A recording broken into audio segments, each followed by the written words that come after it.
yeroo jalqabaatiif arra hedduun gammadis gaddis dhugaa dubbachuu fi maxxansaa biidhaa suuraas gubbaatti agartan kana amma hogguun argu imimmaan koo hin qabachuu dadhabe. Wanni imimmaan koo qabachuu na dadhabsiise kanaan dura dubbadheen ture. Almost ji'a lama waan akkas ta'u muummee ministeera Itoophiyaa Dr. Abiy Ahmed uummata Harargee bakka bu'ee dhiifama gaafachuu barbaadan jedhee ture.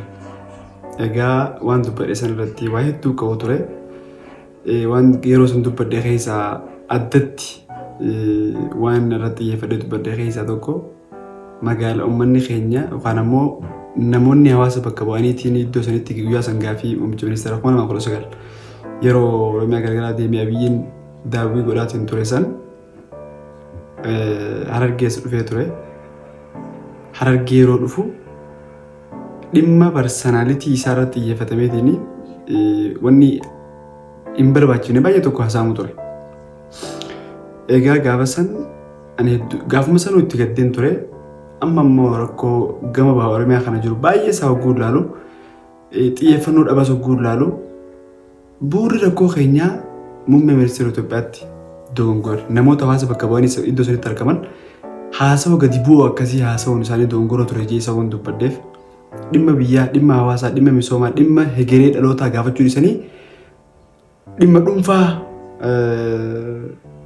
muummicha ministeera biyyaa irratti xiyyeeffatanii waan akkasii gaafachuun dogongora ture jeen dubbadhee ture. I think ji'a lamaan irratti ji'a lama ji'a takkaaf waa akkasii. Amma dhufee Abiyyiin as Harargee jira. Anis Harargeen jira. Maxxansa inni ammaan tana maxxansee እኔ ያዝኜበት የወጣሁት ሰፈር ዛሬ እንደዚህ ወጣቶች ወጥቶ maxxansa naqtaniirtu. Safa iddoon ani qaanfadhee saalfadhee keessaa deeme keessatti dargaggoonni yeroo akkasitti na simatan. Kana jarku caalaa maaltu nama gammachiisaa jedhe Dr. Abiy. Miirri kana abbaadhaaf ni gala. Irra deebi'ee taatee yeroo saniitiif ammallee dhiifama jechuu barbaada uummata Harargee bakka bu'ee. Of course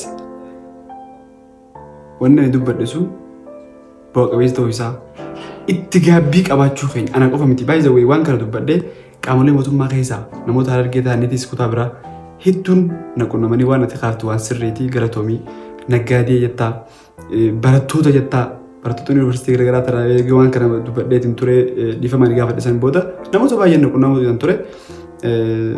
Egaa irraallee gaafaan as dhufa muummichi Harargee dhufanii waan kana argu hedduu namoonni baay'een congratulation naan jechaatiin ture. Wanni ati hojjettee viidiyoon kee dhiibbaa keessoonillee godhee qaamota hooggansaa biratti illee deemaatiin ture. Kanaaf ati dargaggeessa egeree biyyaa ta'uudha galatoomii jechuun jaamaatiin ture.